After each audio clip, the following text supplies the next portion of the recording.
वो खवातीन कितनी बदनसीब हैं, अल्लाह उन पर रहम फरमाए और वक्त से पहले अल्लाह उन्हें तौफीक दे कि वो अपने बुरे अमल से तौबा करें। नमाजें पढ़ने के बावजूद भी जहन्नमी, रोजे रखने के बावजूद भी दोज़खी, इबादतें करने के बावजूद भी जहन्नमी। अजीज़ाने गिरामी उल क़द्र, अब जरा देखें वो कौन औरतें हैं, वो कौन सी खवातीन हैं। यूं तो खवातीन के ताल्लुक से फरमाया गया औरत नाक़िसुल अक़्ल होती है, मर्द कामिलुल अक़्ल है औरत के मुकाबले, और औरत नाक़िसुल अक़्ल है। दो औरतों की गवाही एक मर्द के बराबर बनती है। औरत को अल्लाह ने इज्जतें भी बड़ी अता फरमाई। परवरदिगार ने पहली औरत, पहली खातून को पैदा किया तो अल्लाह ताला ने जन्नत के अंदर पैदा किया। पहली औरत को बनाकर परवरदिगार ने जन्नत के अंदर रखा। क्यों जन्नत के अंदर पैदा किया, क्यों अल्लाह ने औरत को जन्नत में रखा? पहले औरत अपना मकाम समझ ले, फिर खुद ब खुद तैयारी करेगी कि वो दोज़ख में न जाए, जन्नत में चली जाए। फिर वो खुद ब खुद तैयारी करेगी कि वो दोज़ख का ईंधन न बने। अल्लाह अकबर, क्या मकाम है। औरत को अल्लाह ने जन्नत के अंदर पैदा किया। परवरदिगारे आलम ने औरत को जन्नत के अंदर पैदा किया, जन्नत में रखा। अल्लाह ताला ने हजरत हव्वा को पैदा करने के बाद में हजरत आदम अलैहिस्सलाम से फरमा दिया, वक़ुलना या आदम उस्कुन अंत व ज़ौजुकल जन्नह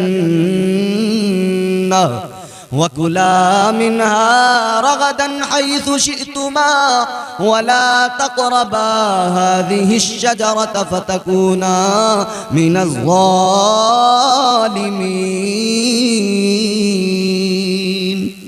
अल्लाह ताला ने फरमा दिया, ऐ आदम अपनी बीवी के साथ जन्नत में रहो। पहले मर्द को पहली औरत के साथ अल्लाह ने कहां पे पहले रखा? जन्नत के अंदर। मतलब ये कि मियाँ बीवी का रिश्ता ऐसा रिश्ता अल्लाह ने बनाया कि दोनों जहां साथ रहें वो जगह जन्नत हो। वो जन्नत में रखकर अल्लाह ने मिजाज दिया, याद रखना यहाँ जन्नत में तुम्हें रखा जा रहा है, लेकिन जब जमीन पे जाओगे तो वहां दुनिया में जमीन पर जो तुम्हारा घर होगा, अल्लाह ने मिजाज दिया कि तुम अपने घर को रश के जन्नत बना लेना, अपने घर को जन्नत का नमूना बना लेना। अल्लाह ने औरत को जन्नत में पैदा करके मिजाज दिया है कि तू दुनिया के अंदर अपने घर को जन्नत का नमूना बना लेना, इधर जन्नत को देख कर चली जा। और दूसरी बात यहाँ पर मुफस्सिरीन इकराम ने बयान फरमाई, अल्लाह ताला ने औरत को जन्नत के अंदर इसलिए पैदा फरमाया कि औरत की जब आंखें खुले वो जन्नत को देखे, जन्नत की बहारों को देखे, जन्नत के नज़ारों को देखे, वो जन्नत की नहरों को देखे, जन्नत का हुस्न देखे, जन्नत की बहारें देखे, और जन्नत का माहौल देखते देखते फिर वो जन्नत की हूरों को देखे, हूरों की खूबसूरती को देखे, उनका रहन सहन देखे, उनका चलना फिरना देखे, उनका अंदाज देखे, उनके तरीके देखे, उनके रहने का सलीका, सजना सवरना, बनना सवरना देखे। गोया अल्लाह ने मिजाज दिया औरत को, ऐ औरत इधर हूरों को देख कर जा, इनका बनना सवरना, सजना सवरना, इनका रहना सहना देख कर जा। जब तू दुनिया में जाए, अपना घर बसाए, तो तू अपने घर में ऐसे ही रहना ताकि तेरा शोहर तुझे देखे, उसकी आंखें भी ठंडी हो जाएं, उसका दिल भी तुझे देख कर खुश हो जाए। अल्लाह ताला ने औरत को मिजाज दिया, जन्नत के अंदर पैदा कर दिया। अल्लाह ने जन्नत के अंदर पैदा किया और औरत को बहुत कुछ अल्लाह ने वहीं पर सिखा दिया, मगर ये औरत नाक़िसुल अक़्ल, इतना सब कुछ इसे मिजाज दिया गया, सिखाया गया, मगर ये नादान की नादान। इसे शोहर को राजी रखना है किस तरह वो सिखाया गया, कैसे घर में रहना है, घर को रश के जन्नत बनाना है वो सिखाया गया, वो मिजाज दिया गया। मगर ये नाक़िसुल अक़्ल है, इसने फिर भी वो मिजाज नहीं बनाया अपना, इसने फिर भी अपने आप को नहीं संवारा। शोहर के साथ में अच्छे से रहना था, ऐसे कि शोहर देखता तो खुश हो जाता, शोहर देखता तो उसके दिल को करार आता, उसकी आंखों को ठंडक मिलती। मगर आज हालत ये हो गई, मर्द जब घर में आता है औरत का चेहरा देखता है, खुशी नहीं मिलती, दुखों के पहाड़ उस पर टूट जाते हैं। घर में आकर बीवी पे जैसे नजर डालता है, बीवी की हालत को देखता है, हजार शिकवे लिए खड़ी है, हजार शिकायतें लिए खड़ी है, पानी नहीं पीने दिया, सांस नहीं लेने दिया, बैठने नहीं दिया, शिकायतों पर शिकायतें, लड़ाई फौरन शुरू, झगड़ा फौरन शुरू। तुम्हारी अम्मा ने यूं कह दिया, तुम्हारी बहनें मुझसे यूं कहने लगी, तो मुझे तो अलग घर के अंदर रहना है, वरना मैं अपनी माँ के घर चली जाऊंगी। हजार तरह की बातें कहती है, तो अलग रखो या मेरी माँ के घर मुझे पहुंचा के आओ। इस कदर ज्यादा झिक झिक झिक झिक घर के अंदर ऐसा माहौल, शोहर दुखी हो गया। ऐ मेरी बहनों याद रखना, मदीने के ताजदार ने फरमाया, इमामुल अंबिया ने फरमाया, अगर शोहर नाराज है, याद रखना सारा जमाना राजी क्यों ना हो, अल्लाह ताला राजी नहीं हो सकता, रब का महबूब राजी नहीं हो सकता है। अगर शोहर नाराज है, 5 वक्त की नमाजें भी पढ़ और रोजे भी खूब रख ले, उसके बावजूद भी दोज़ख से कोई बचा नहीं सकता। अगर शोहर की नाफरमानी की है, शोहर का दिल दुखाया है, शोहर के साथ में बदतमीजियां, बदसलूकी, उसे गालियां और बुरा भला कहती है, अगर शोहर की इज्जत नहीं करती है, शोहर की कदर नहीं करती है, शोहर का दिल दुखाती है, शोहर की बातों को नहीं मानती है, शोहर के लिए सुकून के असबाब अगर पैदा नहीं करती है, अगर उसका दिल दुखाती है, तो याद रहे इबादतें सारी एक तरफ, शोहर नाराज तो अल्लाह भी नाराज, शोहर नाराज तो रब के महबूब नाराज। रमजानुल मुबारक के अंदर मेरी बहनों, मेरी माओ, ये भी जरा सोच लो, होड़ लगाकर कुरान मजीद की तिलावतें तो कर रही हो, फोन कर करके रिश्तेदारियों में बता रही हो मैंने 4 पढ़ लिए, 5 पढ़ लिए, मैंने 7 मरतबा खत्म कर दिया कुरान मजीद। ये होड़ तो लगी है, मगर इससे पहले ये याद रखो, 7 मरतबा कुरान मजीद खत्म करने वाली मेरी माओ बहनों, 7 मरतबा कुरान मजीद तो खत्म कर रही हो, मगर 1 मरतबा अपने शोहर को राजी करने को तैयार नहीं हो। कितना अच्छा होता कि काश तुमने अपने शोहर को राजी कर लिया होता, काश तुमने अपने शोहर से मोहब्बत से बात की होती, उसकी दिलजोई की होती, अपने शोहर को राजी कर लिया होता। याद रखना, सैयदा तैयबा मखदूम-ए कायनात, शहजादी साहिबे काबा कौसैन, हजरत सैयदा फातिमतुज़ ज़हरा सलामुल्लाहि अलैहा, क्या शान है। सारी जिंदगी मुसीबतों, तकलीफों, फाकों में गुजार दी, मगर सैयदा की जबान पर हर्फ शिकवा नहीं आया, माथे पर कोई शिकन नहीं आई, कभी अली को नाराज नहीं किया, कभी मौला अली से लड़ाई झगड़ा नहीं किया, कोई शिकवा नहीं किया। अपने आप को सैयदा की कनीज भी बताती हो, अपने आप को सैयदा फातिमा की मानने वाली भी बताती हो, और सैयदा की सीरत पे जरा सा अमल नहीं। आओ जरा देखो सैयदा तैयबा फातिमतुज़ ज़हरा की सीरत क्या है। अल्लाहु अकबर। सारी जिंदगी सैयदा फातिमतुज़ ज़हरा ने मौला अली की खिदमत की, सारी जिंदगी मौला अली को राजी किया, सारी जिंदगी मौला अली के साथ में हर सुख दुख में बड़ी खुशी के साथ में रही, कभी कोई शिकवा नहीं, कभी कोई शिकायत नहीं, कभी जबान पर कोई हर्फ शिकवा नहीं, कभी कोई फरमाइश नहीं। यहाँ तो हजारों फरमाइशें, यहाँ तो हमारे घरों का हाल ये, शोहर अगर ईद के मौके पर फरमाइश के मुताबिक कपड़े लाकर न दे तो नाराज, अगर शोहर मर्जी के मुताबिक महंगे वाले कपड़े न दिलाए, भले ही कर्ज लेकर दिलाए, हालात हैं या नहीं है, भले ही काम नहीं चल रहा है, कर्ज ला कर दे मगर ला कर दे। अगर ईद के मौके पर पड़ोसन टॉप्स लेकर आ गई तो इसने कहा मुझे भी मंगाने हैं, फिर ये टॉप्स पर नहीं रुकती, फिर इसे सुई धागे चाहिए, फिर से नए नए आइटम चाहिए। इतनी फरमाइशें, कभी सोचा नहीं कि शोहर के दिल पे क्या गुजरेगी, कहां से इंतजाम करता होगा। अच्छा वो तुम्हारी दिलजोई के लिए, तुम्हें राजी करने के लिए, तुम्हें खुश करने के लिए, चाहे कर्ज लेकर आए, चाहे जहां से भी इंतजाम करे, इंतजाम करता है, महंगे कपड़े भी दिलाता है, वो तुम्हें अच्छे कपड़े भी लाकर देता है, तुम्हारी मर्जी के जेवरात भी लाकर देता है, मगर उसके बावजूद भी तुम्हारा सुलूक क्या है, उसके बावजूद भी तुम अपने शोहर को राजी नहीं रख पाती हो, उसके बावजूद भी शोहर से मुसलसल लड़ाई झगड़ा, शोहर से मुसलसल नाराजगी।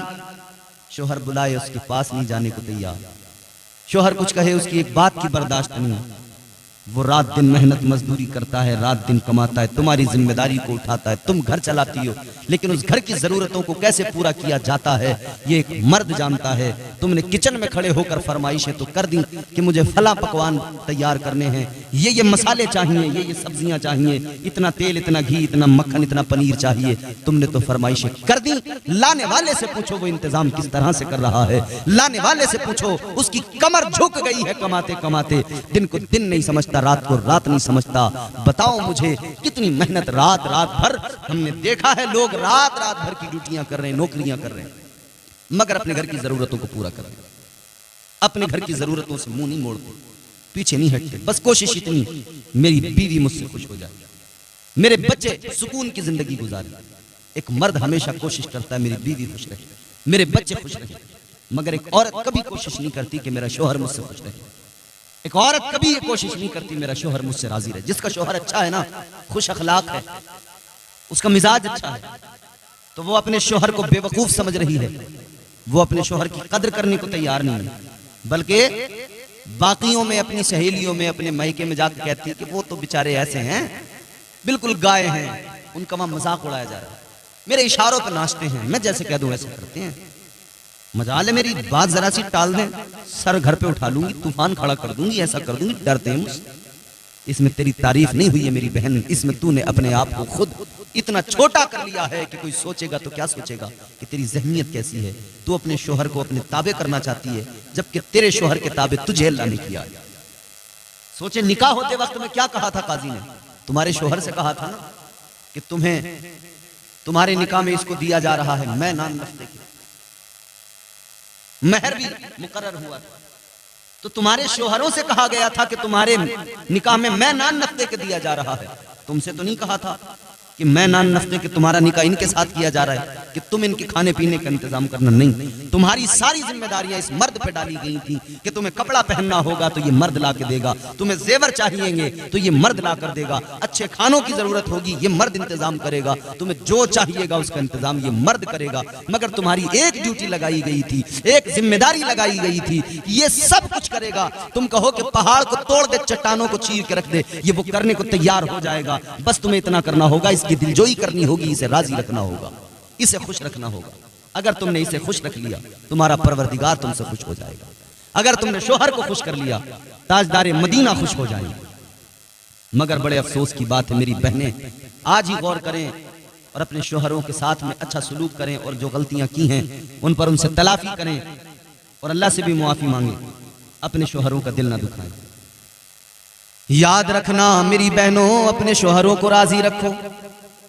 इन्हें जो तुम कहते हो ना अपने काबू में रखना है, अपनी मुट्ठी में करना है, ये तो खुद तुम्हारे काबू में रहते हैं। तुम सिर्फ इन्हें जरा सा मोहब्बत के साथ में इनसे मामला रखो, फिर देखो तुम्हारे इशारे पर ये जैसे तुमको वैसे राजी है। एक औरत थी, अपनी माँ से आकर बार बार कहती थी, अम्मा मेरे शोहर के लिए कोई ऐसा इंतजाम करवा दे जो मेरे इशारों पर नाचने लगे, मेरी बात मानने लगे, मेरा ताबे हो जाए। अम्मा किसी बाबे के पास जाती थी, कहा अम्मा अब की बार बाबे के पास जाए, उस बाबा के पास तो मुझे भी लेके चलना। माँ अगली बार जब गई बाबा के पास में, बेटी को साथ ले लिया, दोनों माँ बेटी पहुंच गई। बाबा से जाकर कहा बाबा शोहर को काबू में करना है, कोई अमल बता दो, कोई वजीफा बता दो कि शोहर मेरे काबू में रहे।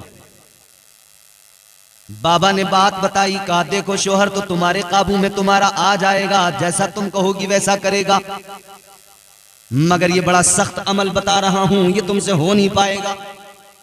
कहने लगी बाबा अगर मेरा शोहर इस अमल के जरिए मेरे काबू में आता है तो फिर ये जितना भी सख्त हो मैं करने को तैयार हूं। तो बाबा ने कहा एक काम करना होगा, जंगल में जाना होगा, एक शेर आता है, उस शेर की गर्दन के बाल लेकर आने हैं। कहा कि शेर की गर्दन के या गालिबन मूंछ के बाल, का वो बाल तुमको लाने। अब बड़ा डेयरिंग काम था, बड़ा खतरनाक शेर, उसकी मूंछों के बाल लाने। इसने कहा और कोई तरीका? का तरीका और कोई नहीं है, यही तरीका। अगर ये तुमने कर लिया फिर समझो तुम्हारा शोहर तुम्हारे इशारों पे नाचे, जैसा तुम कहोगी वैसा करेगा। इसने कहा ठीक है बाबा करूंगा। इसने पता निकाला शेर कहां मिलेगा, किस जगह पे आता। पता लगाया, उसी जगह पर इसने गोश्त के टुकड़े ले जाकर रखे और छुप कर देखने लगे। शेर आया, उसने आकर देखा गोश्त रखा है, शिकार करने की जरूरत ही नहीं पड़ी। आया, खाया, पेट भर गया। ये अगले दिन फिर लेकर गई, फिर रख दिया। पहले छुप के रखती थी, कुछ दिन गुजरे तो गोश्त रखकर थोड़ा सा सामने भी आने लगी। अब शेर तो अपना गोश्त खाता और इसको देखकर भी, क्योंकि उसका पेट भर जाता था तो इसको देखकर कुछ कहता नहीं था, चला जाता था। धीरे धीरे ये करीब जाने लगी और खुद वहीं पे जाके वो गोश्त डालने लगी उसको। शेर भी समझ गया कि यही लाती है, तो लिहाजा ये रोज मेरे लिए लाती है। शेर कुछ नहीं कहता था, ये शेर के करीब जाने लगी। ये रोजाना उसको खिलाती, उसके सामने उसके लिए गोश्त के टुकड़े ले जाकर डालती, उसके पास में जाने लगी। शेर इसको कभी कुछ नहीं कहता, अपना गोश्त खाता, और ये शेर के पास में खड़ी हो जाती, दाएं बाएं भी हो जाती, वो कुछ नहीं कहता। वक्त गुजरा, इसने शेर के ऊपर हाथ रखना भी शुरू कर दिया।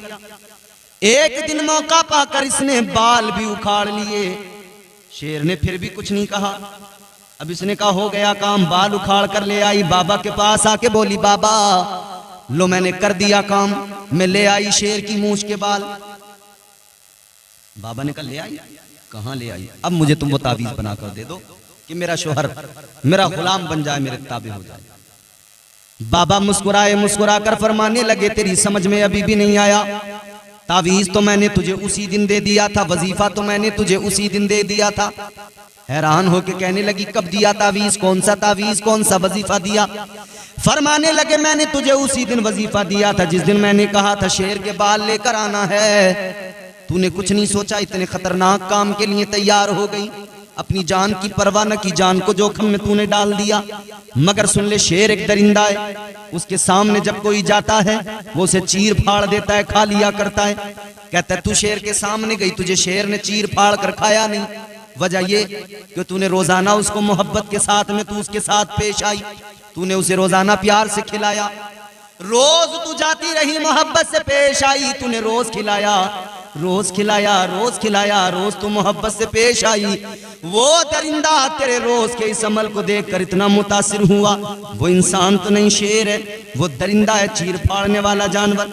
मगर उसने तेरा अमल देखा, तेरा ये तरीका देखा, तेरी ये नरमी, तेरी ये मोहब्बत अपने लिए देखी, तो उसने तेरा शिकार नहीं किया, तुझे चीर फाड़ कर नहीं खाया, बल्कि वो तेरे साथ नर्म हो गया। फरमाने लगे यही तो वजीफा है। जब मोहब्बत से पेश आने की वजह से जंगल का दरिंदा शेर नर्म हो जाता है, तो शोहर तो तेरा फिर भी इंसान है। तू इतनी ही मोहब्बत से रोज उसके साथ पेश आ, वो घर आए तू उसे मोहब्बत से खिला, मोहब्बत से बात कर, उसके करीब बैठ। जब तू उसके साथ ये अमल करेगी तो तेरा शोहर दरिंदा नहीं है, इंसान है। वो तेरे प्यार को देखेगा, खुद ब खुद तेरे इशारों पे नाचने लगेगा, खुद ब खुद तेरा गर्विदा हो जाएगा, तेरी हर बात मानने को तैयार हो जाएगा। तेरा शोहर तो तुझसे खुद ब खुद राजी हो जाएगा, खुद ब खुद तेरे इशारों पे जो तू कहेगी वो करने लगेगा। तू एक दरिंदे को अपने काबू में कर सकती है, तुझसे अपना शोहर अपने काबू में नहीं आता। वजह यह है कि तू उससे लड़ाई झगड़े करती है, तू उससे बेजा फरमाइशें करती है, बेजा शिकवे शिकायतें करती है, इस वजह से तेरा शोहर तुझसे राजी नहीं होता। तो रमजान में मेरी बहनों रोजे तो रख रही हो, मगर ये भी ख्याल कर लो रोजे बर्बाद ना हो जाएं। रोजे रखने के बावजूद कहीं हम दोजख में जाने का काम न कर लें, दोजख का ईंधन खुद को ना बना लें। सैयदा फातिमा ज़हरा की कनीज होने का दावा है, तो जरा गौर करो, उनकी सीरत भी देखो। सैयदा तैयबा हजरत फातिमा ज़हरा सलामुल्लाह अलैहा, आपने जब वक्त विसाल आया, आखिरी वक्त आया, तो मौला अली से रोते हुए जनाबे सैयदा ने एक बात कही, दामन फैला के कही, अपने चादर को फैलाकर झोली बनाकर सैयदा ने रोकर एक बात कही थी, अली आज तक कुछ नहीं मांगा, आज नबी की बेटी तुमसे कुछ मांगना चाहती है। सैयदा रो के कहती है, अली आज जिंदगी का आखिरी दिन है, कुछ नहीं मांगा जिंदगी में, मगर आज पैगंबर खुदा की बेटी दामन फैला के झोली फैला के मांग रही है। अली इनकार न करना, आज जो मांगे फातिमा उसे दे देना, एक चीज मांगती हूं बस। इतना सुना तो मौला अली भी रोने लगे, मौला अली की भी आंखों में आंसू आ गए। मुश्किल कुशा हैदर कर्रार मौला अली रदी अल्लाह ताला अन्हु, आंखों में आंसू आए, रोने लगे। फरमाया फातिमा बोलो क्या मांगना है मांग लो। कहने लगी अली पहले इतना बताओ, मैंने जो जिंदगी तुम्हारे साथ गुजारी कैसी गुजारी, मैंने तुम्हारे साथ जो जिंदगी गुजारी तो कहीं ऐसा तो नहीं कि तुम मुझसे नाराज हो गए, मैंने तुम्हारा दिल तो नहीं दुखाया, मैंने तुम्हें परेशान तो नहीं किया। इतना सुना तो मौला अली की चीख निकल गई। यही रमजान का महीना, सैयदा इसी माह मुबारक में दुनिया से रुखसत हुई।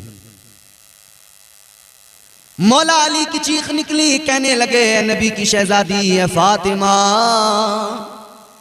क्या कह रही हो।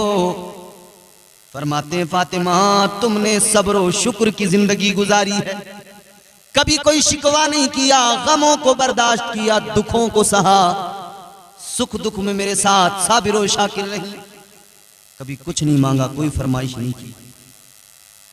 फाके तो हुए हैं मगर तुमने सब्र किया है, फाकों में भी तुमने सब्र की जिंदगी गुजारी है, शुक्र की जिंदगी गुजारी है। तो कहती हैं अली फिर मांग लूं? कहां फातिमा मांगो ना। तो जनाबे सैयदा फातिमा तो ज़हरा कहती हैं अली ये मेरी झोली है, इसमें 2 जुमले डाल दो, कुछ और नहीं मांगना, मुझे 2 लफ्ज डाल दो मेरी झोली के अंदर, मैं दुनिया से जा रही हूं, बस इतने 2 जुमले मेरी झोली में डाल दो और कह दो कि तुम मुझसे राजी हो। ए अली ये 2 जुमले मेरी झोली में डाल दो, अगर तुमने ये कह दिया आज फातिमा दुनिया से जा रही है, अगर तुम राजी हो ए अली मैं दुनिया से जा रही हूं, इस मेरे जुदाई के वक्त में अगर तुम राजी हो तो यकीनन मेरा खुदा भी राजी होगा, तुम अगर राजी तो मुस्तफा भी राजी। मौला अली ने इतना सुना तो चीख निकल गई, रोने लगे, कहने लगे फातिमा कैसी बात करती हो, ए नबी की शहजादी, नबी की बेटी, सुनो अली तो तुमसे इतना राजी, इतना राजी, इतना राजी कि अली का विजदान कहता है इधर अली तुमसे राजी, उधर मजार में मुस्तफा तुमसे राजी, और मुस्तफा जाने रहमत का खुदा भी तुमसे राजी है। कहते सैयदा अल्लाह भी तुमसे राजी है, रब का रसूल भी राजी है। आज दुनिया से कितनी बहनें हमारी चली गईं जो अपने शोहरों को राजी करके नहीं गईं, कितनी माएं चली गईं जो अपने शोहरों का दिल दुखा के गई हैं। याद रखना अगर रब राजी नहीं, अगर शोहर राजी नहीं तो अल्लाह भी राजी नहीं, अगर शोहर राजी नहीं तो रब के महबूब राजी नहीं। वो बड़ा मारूफ वाकया है, बड़ा मशहूर वाकया है कि किसी खातून का शोहर कहीं चला गया कमाने के लिए, घर से निकला तो यूं कह के गया कि बेगम घर में रहना, बगैर इजाजत मेरी घर से न जाना। सफर पे वो रवाना हो गया, इधर ये घर में है, थोड़ा सा वक्त गुजरा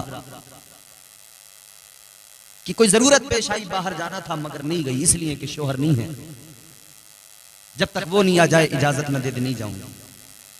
मैं कि नहीं जा रही है, रिश्तेदारियों में नहीं जा रही है, थोड़े दिन में खबर आई कि घर पे जाना है, बाप बीमार है, परेशान है, क्या करूं। इसने आका की बारगाह में खबर भिजवाई, या रसूल अल्लाह घर में मेरा बाप बीमार है, शोहर घर में नहीं है, उसकी बगैर इजाजत कैसे जाऊं, क्या मैं जा सकती हूँ? हुजूर ने फरमाया अगर वालिद बीमार है और ऐसी सूरत में तुम बाप को देखने उनकी अयादत के लिए जाना चाहती हो, जा तो सकती हो, मगर शोहर अगर इजाजत दे फिर जाओ तो उसकी बात ही अलग है, बेहतर होगा कि शोहर की इजाजत से जाओ। हुजूर का फरमान सुना, जा सकती थी, गुंजाइशें थी मगर नहीं गई, कहा कि शोहर नहीं है, नहीं जाऊंगी। आज तो बुर्का मेख पे कील पे टंगा हुआ है बुर्का, शोहर को तो पता भी नहीं चलता बेगम कहां कहां के दिन में चक्कर लगा के आ गई, कौन कौन सी मार्केट में घूम कर आ गई, जरूरत ही महसूस नहीं होती कभी इन्हें के मालूम करने के फला जगह जा रहे हैं, क्योंकि इसमें इनकी तौहीन है। दुनिया तो यही ट्रेनिंग दे रही है ना कि मिजाज में आवारगी आ जाए, मुंह उठाओ चल पड़ो, मुंह उठाओ चल पड़ो, यही तो दुनिया तालीम दे रही है। इस आजादी ने आज हमारी हालत क्या से क्या बना दी।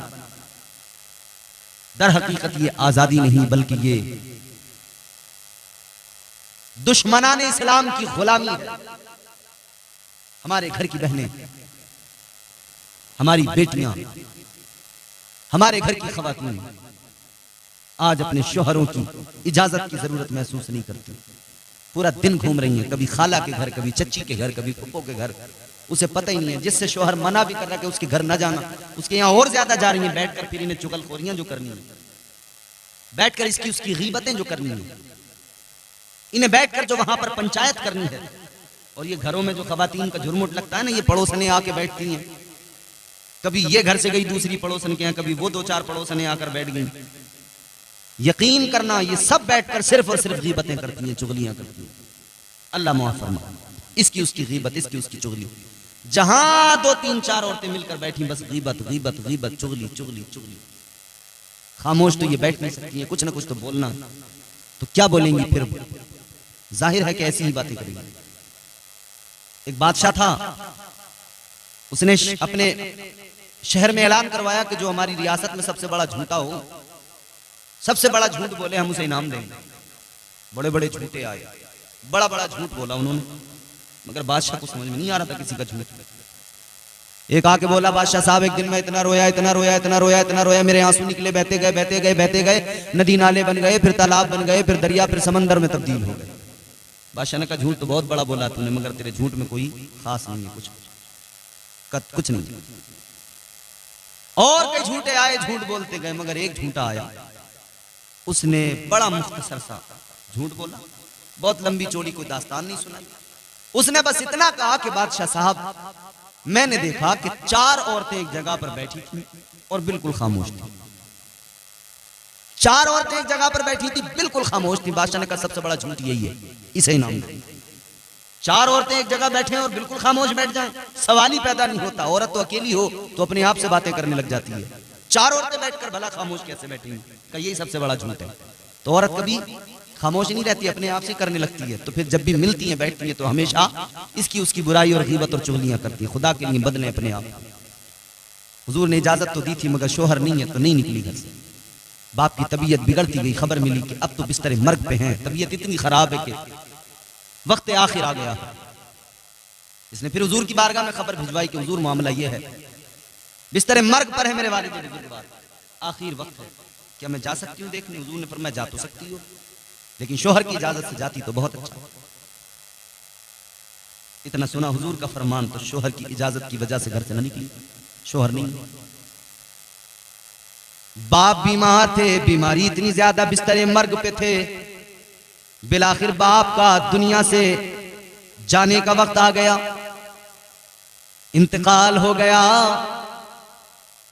बाप का इंतकाल हो गया। बाप दुनिया से रुखसत हो गए, दुनिया से चले गए। इसने खबर भेजी आका की बारगाह में, या रसूल अल्लाह मेरे वालिद का इंतकाल हो गया है, शोहर घर पर नहीं है। आका क्या मैं जा सकती हूँ? हुजूर ने फरमाया जा तो सकती हो, लेकिन शोहर की इजाजत से जाती तो बहुत अच्छा था। बाप का जनाजा उधर तैयार हो रहा था, ये रो तो रही थी, आंसू तो बहा रही थी, मगर शोहर की इजाजत के सबब घर से कदम न निकाला। शोहर घर पर नहीं है, घर से कदम बाहर नहीं निकाला। अल्लाह, शोहर की इजाजत नहीं है। वो भी खवातीन गुजरी है, एक हमारे यहाँ है, अल्लाह रहम करे, सारे मोहल्ले में चक्कर लगाती फिर रही, सारी मार्केटें छान ली आसपास के शहरों की। एक जोड़ी चप्पल 4 बार में जाके चेंज कर करके 4-5 मरतबा में पसंद आ रहे हैं। और हद तो उस वक्त हो जाती है, चप्पल मर्द पहनेगा, खरीदने औरत जा रही है। यह भी अजीब तमाशा, कपड़े मर्द पहनेगा, खरीद के औरत ला रही है। चप्पल मर्द पहनेगा, खरीद के औरत ला रही है। बनियान मर्द पहनेगा, खरीद के औरत ला रही है। और फिर चालाक कितनी बन रही है, कट के आई है, मगर आके कहती है इसके पापा से तो कुछ भी खरीदना नहीं आता, वो तो सीधे हैं। बड़ी होशियार बन रही, कह रही इसके पापा तो सीधे हैं, भोले हैं, गाय, उनसे तो सौदा ही नहीं होता, वो तो मैं सौदा करती हूँ दुकानदार से, मैं लाती हूँ। हो खुदा की बंदी, होश के नाखून ले, जिसे तू सीधा और पागल समझ रही है।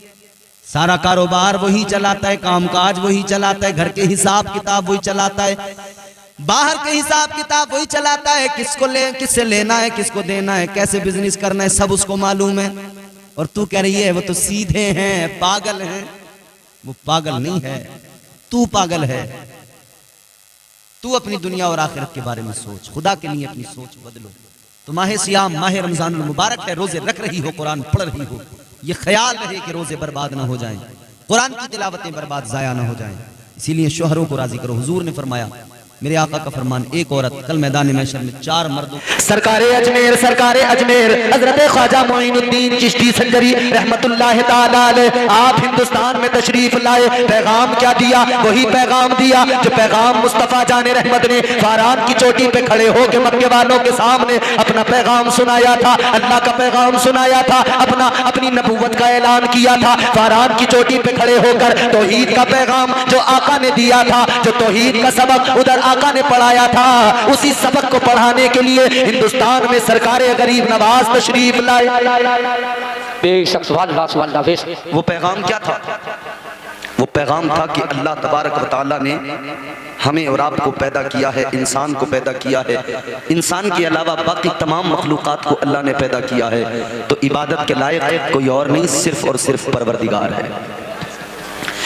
परवरदिगार आलम ने कुरान मजीद में फरमाया, अल्लाहु ला इलाहा इल्लाहु अल हय्युल क़य्यूम। अल्लाह तबारक व तआला ने अपनी वहदानियत का, अपनी समदियत का, अपनी उलूहियत का ऐलान किया, अपने खालिक व मालिक होने का ऐलान किया। अल्लाह के कुरान ने बता दिया, ऐ लोगों, अगर सर झुकाया जाएगा, किसी पत्थर के आगे नहीं झुकेगा। सर को झुकाना है तो दरियाओं के आगे नहीं झुकाना है, सर को झुकाना है तो आग के सामने नहीं झुकाना है, सर को झुकाना है तो सिर्फ और सिर्फ अल्लाह के सामने झुकाना है। सर झुकेगा तो सिर्फ और सिर्फ खुदा की बारगाह में झुकेगा। अल्लाह ही इबादत के लायक है, उसके सिवा कोई दूसरा माबूद नहीं है। वो तन्हा है, वो अकेला है, वहदहू ला शरीक है, उसके अलावा कोई इबादत के लायक नहीं है, उसका कोई शरीक नहीं है, वो अकेला माबूद है। ए मेरे अजीजों, याद रखना, दुनिया खुद नहीं बन गई, बनाने वाला कोई है, और जिसने बनाया है वही इस दुनिया का खालिक है, वही इस कायनात का मालिक है। अल्लाहु अकबर। हजारों हजारों हजारों खुदाओं को मानने वाले, हजारों माबूदा ने बातिल को मानने वाले, उन्हें खबर नहीं, मालूम नहीं है। मेरे आका ने 1400 साल पहले यही तो पैगाम दिया था, ऐ लोगों, जिन माबूदा ने बातिल के सामने सर झुकाते हो, याद रखना ये खालिक नहीं, मखलूक है। सर झुकता है खालिक की बारगाह में, मखलूक के सामने नहीं झुकता। मैं आपको कुरान सुनाऊंगा, कुरान सुनना, आप कुरान से अपने अकीदे को भी समझना। सर झुकेगा तो सिर्फ अल्लाह के हुजूर, वो अकेला खुदा है। अल्लाह कितने हैं बोलो? एक है। बच्चा बच्चा हमारा कहता है ना, हम बच्चों को बचपन से सिखाते हैं अल्लाह एक है। हजरत इमाम आजम अबू हनीफा का दौर था, एक खातून, एक बूढ़ी औरत चरखा चलाती थी, सूत काटती थी। इमाम आजम अबू हनीफा, आपके दौर की वो खातून जो चरखा चलाती है, एक मर्तबा इमाम आजम अबू हनीफा की बारगाह में आई कोई सवाल मालूम करने के लिए। हजरत इमाम आजम ने सवाल का जवाब दिया, लेकिन आपने एक सवाल किया। आपने फरमाया, ए खातून, ए बूढ़ी औरत, ये बताओ करती क्या हो? कहने लगी, मैं चरखा चलाती हूँ। आपने फरमाया, ये बताओ अल्लाह एक है? कहने लगी, एक है। अल्लाह वाले ने फरमाया, इमाम आजम अबू हनीफा ने फरमाया, ये बताओ तुमको कैसे मालूम हुआ कि अल्लाह एक है? तुमको कैसे पता लगा? वो खातून कहने लगी, ए अल्लाह वाले, मुझे मेरे चरखे ने बताया कि अल्लाह एक है। किसने बताया? आदमी कोशिश करे, कायनात की हर शय गवाही देगी कि अल्लाह एक। इंसान फकत कोशिश करे, जरा सा गौर व खौस करे, अपने आज़ाए बदन देखो, अपने आप पर नजर डालो, तुम्हारा वजूद कहेगा अल्लाह।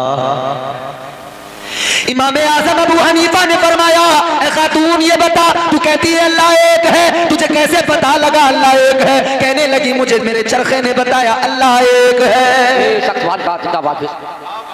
फरमाया कैसे? इमाम आज़म अबू हनीफा ने 2 सवाल किए थे उस खातून से। पहला सवाल था कि ये बता अल्लाह है? उसने कहा है। कहा तुझे कैसे पता लगा? कहने लगी, मुझे मेरे चरखे ने बताया अल्लाह है। दूसरा सवाल ये था कि अल्लाह एक है या एक से ज्यादा?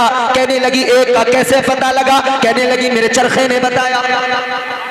इमाम आज़म हनीफा ने फरमाया, अच्छा दोनों बातों को जरा एक्सप्लेन करके बता, जरा मुझे समझा तो सही। अल्लाह एक है, तेरे चरखे ने बताया। अल्लाह है, तेरे चरखे ने बताया, कैसे बताया?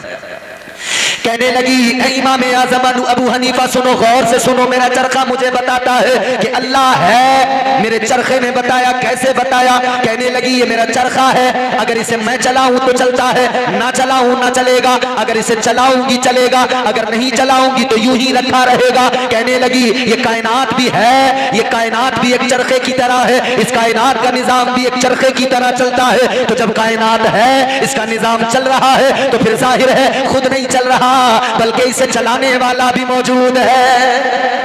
कहने लगी, अगर मैं चरखा न चलाऊं, चरखा नहीं चलेगा, तो फिर जब अल्लाह इस कायनात का निजाम नहीं चलाए तो निजाम कैसे चलेगा? चल रहा है तो मतलब साफ है, चलाने वाला भी मौजूद है, और चलाने वाला जो है उसी जात को हम अपना माबूद कहते हैं। के चरखे को चला रहा है वही खुदा है। तो आपने फरमाया, अच्छा ये बता, अल्लाह तू कहती है एक है, कहती है मेरे चरखे ने बताया, तो बता कैसे तेरे चरखे ने बताया कि अल्लाह एक है?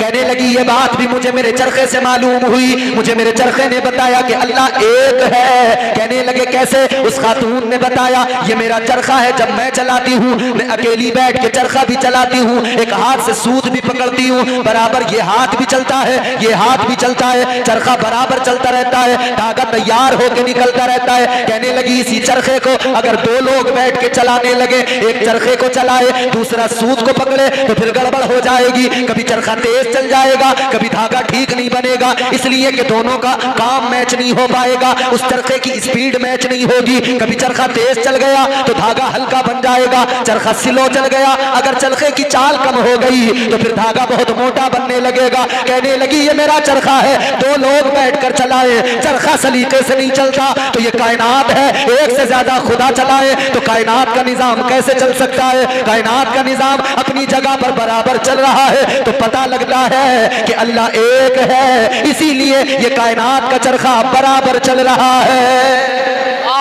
जिंदाबाद, बेशक, सुभान अल्लाह, बेशक, जिंदाबाद। तो कायनात का चरखा बराबर चल रहा है, मतलब एक चलाने वाला है। एक से ज्यादा चलाने वाले होते तो दिक्कत आती, फिर दिक्कत आती कि नहीं आती? एक खुदा कहता कि सूरज इधर से निकालना है, दूसरा खुदा कहता नहीं आज इधर से नहीं, आज इधर से मगरिब से निकालना। तो खुदाओं में आपस में इख्तिलाफ हो जाता है। भाई घर में बाप बेटे में इख्तिलाफ हो जाता है, भाई भाई में इख्तिलाफ हो जाता है, मियाँ बीवी में इख्तिलाफ हो जाता है, शौहर कुछ कहता है बीवी कुछ कहती है, अब्बा कुछ कहते हैं बेटा कुछ कहता है। अब्बा कहते हैं अब की बार खेत में जो मटर बोनी है तो बेटा कहता है नहीं धान ही लगाने। इख्तिलाफ हो जाता है ना। याद रखना मेरे अजीजों, एक घर के अंदर एक घर का निजाम दो लोग चलाए तो बराबर नहीं चलता है। बाप कुछ और कहता है, बेटे की मर्जी कुछ और होती है।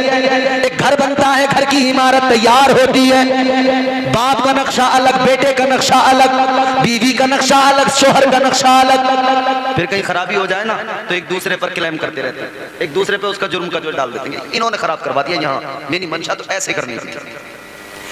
अगर एक से ज्यादा खुदा होते तो एक खुदा कहता मगरिब से निकलेगा सूरज, दूसरा कहता नहीं शिमाल से निकलेगा सूरज, तीसरा कहता जुनूब से निकलेगा। एक से ज्यादा खुदा होते तो फिर ये इख्तिलाफ भी होता। एक तरफ से सूरज निकलता है यानी मशरिक से निकलता है, मगरिब में डूब जाता है। ये दलील है कि अल्लाह एक है। जिंदाबाद, जिंदाबाद, सुभान अल्लाह। कायनात की एक एक चीज पे नजर डालो, हर चीज गवाही देगी अल्लाह एक, अल्लाह एक है। ये पैगाम मुस्तफ़ा करीम ने 1400 साल पहले फारान की चोटी पे खड़े होकर अहले मक्का को सुनाया था। यही पैगाम लेकर हिंदुस्तान की सरजमीन पर ख्वाजा गरीब नवाज तशरीफ लाए थे। बेशक, सुभान अल्लाह। अल्लाहु ला इलाहा इल्लहु, अल्लाह के सिवा इबादत के लायक कोई नहीं। अल हय्युल क़य्यूम, वो जिंदा भी है और कायम भी है और कायम रखने वाला भी है। जिंदा कैसा? अल्लाह ने यहां पर सबसे पहले क्या फरमाया? अल हय्यु, हय का मानी होता है जिंदा। परवरदिगार आलम हमेशा से है, हमेशा रहेगा। अल्लाह तबारक व तआला की शान ये, हम तमाम उसके बंदे कहते हैं गर्दिश में कहा उसके मुकद्दर का सितारा हो, जिसको मयस्सर तेरी रहमत का सहारा। तन्हा है, अकेला है, तू यकता है, अहद है, गैरत तेरी करती नहीं शिरकत को गवारा। हक ये है कि तुझ बिन कोई माबूद नहीं है तेरे सिवा कौन मददगार हमारा। अल्लाह जिंदा है, हमेशा से हमेशा रहेगा। ऐसा जिंदा जो जिंदगियां देता है, ऐसा जिंदा जो जिंदगी की खैरात बांटता है, हमेशा से है, हमेशा रहेगा। और कायम ऐसा जो कायम रखता भी है, कायम ऐसा जो दूसरों को, बंदों को, अपनी मखलूकात को कायम रखता है। अल्लाह अकबर। गौर करो मेरे अजीजों, यही पैगाम गरीब नवाज सरकार ने हिंदुस्तान में दिया। आका ने फरमाया ए मोइनुद्दीन जाओ, हिंदुस्तान चले जाओ, हिंदुस्तान में जाकर इस्लाम फैलाना है, दीन का काम करना है, इस्लाम के परचम को बुलंद करना है। सरकार गरीब नवाज चले। अल्लाह अकबर। अब जरा गौर करना, हम तो कहते हैं ख्वाजा गरीब नवाज हिंदुस्तान आए, 90 लाख लोगों को कलमा पढ़ा दिया, बड़ी आसानी से कह दिया करते हैं। लेकिन मैंने आपने कभी सोचा है ये सफर कैसा सफर था? ये कैसा सफर था? इतना आसान नहीं था हिंदुस्तान में आना, इतना आसान नहीं था यहाँ पे इस्लाम को फैलाना। मेरे अजीजों, आज हमारे यहाँ मुल्क के अंदर हालात जो है मैं भी जानता हूँ, आप भी जानते हो, मगर गौर करो आज के बड़े बड़े अमीर लोग लोग भी डरते हैं, कहते हैं माहौल अच्छा नहीं है, सोच समझ के बोला जाए, कहते हैं माहौल अच्छा नहीं है, जरा हिसाब से रहने की जरूरत है, जरा सलीके से रहने की जरूरत है, लफ्जों पे कंट्रोल करके बोलो। मैं तकरीर करने बैठ जाऊं अगर किसी ऐसे इलाके में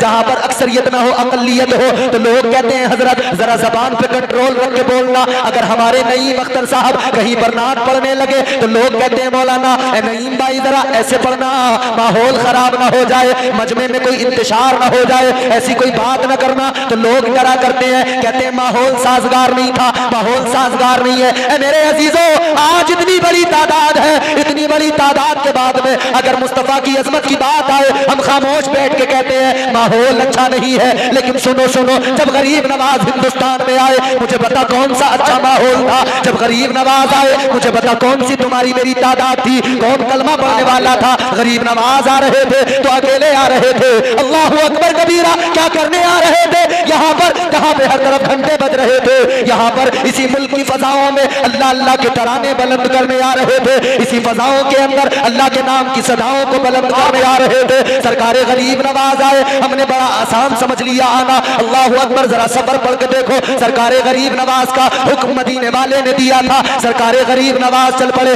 आका का हुक्म मिला है, मस्ती में झूमते हुए आ रहे हैं। इस्लाम का काम करना है, आका के हुक्म पे अमल करना है, इस्लाम की तालीम को आम करना है, इस्लाम की तबलीग करना है। अल्लाहु अकबर, मगर गौर करो, साफेरा कुछ भी नहीं है, साजो सामान कुछ भी नहीं है। हम यहाँ से किसी दूसरे मुल्क जाए, दूसरे मुल्क की छोड़ो, अपने मुल्क के अंदर किसी दूसरे सूबे में जाए, अपने मुल्क के अंदर किसी दूसरे शहर में जाए, तैयारी से निकला करते हैं, खाने पीने की चीजें भी साथ होती है, पहनने के कपड़े भी साथ होते हैं। वाह गरीब नवाज, तेरी अजमत को सलाम, सरकारे गरीब नवाज चले हैं, साजो सामान नहीं है तो बस मुस्तफा का फरमान है। चल पड़े मेरे अजीजों, और चलते चलते रास्ते में जब भूख लगी तो सब्र किया, जब प्यास लगी तो सब्र किया, कहीं पानी का चश्मा मिला, कोई दरिया मिला तो पानी पी लिया, प्यास बुझा ली। अगर कहीं भूख लगी, खाने को कुछ नहीं है, दरख्तों के पत्तों को चबा लिया, भूखे रह रहे सफर किया है। गरीब नवाज सफर कर रहे हैं, कैसा सफर है मेरे अजीजों। सरकारे अजमेर आ रहे हैं, हिंदुस्तान की सरजमीन पे आ रहे हैं, चलते चलते पैरों में छाले पड़ गए, पैर जख्मी हो गए। अल्लाहु अकबर, पैरों में छाले पड़े,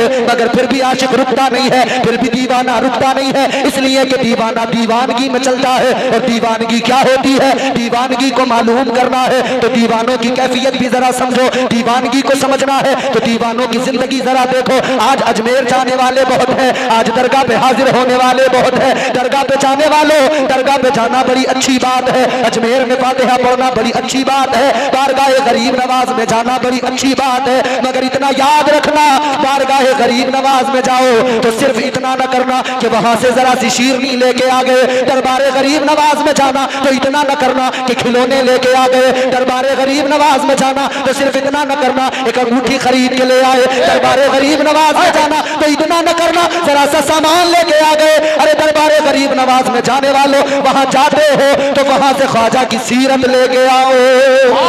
नारे तकबीर, नारे रिसालत, ख्वाजा का हिंदुस्तान, भारत का मुसलमान, हजरत मौलाना इम्तियाज बरकाती साहब के मिला, नारे तकबीर, जिंदाबाद जिंदाबाद, हक बात है।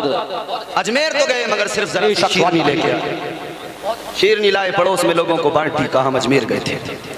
अजमेर जाने वाले, तू अजमेर गया था, ख्वाजा गरीब नवाज की लिखी कोई किताब लेके आता, तुझे ख्वाजा गरीब नवाज का मिशन मालूम हो जाता, ख्वाजा गरीब नवाज का तुझे जिंदगी कैसे गुजरी वो तरीका मालूम हो जाता।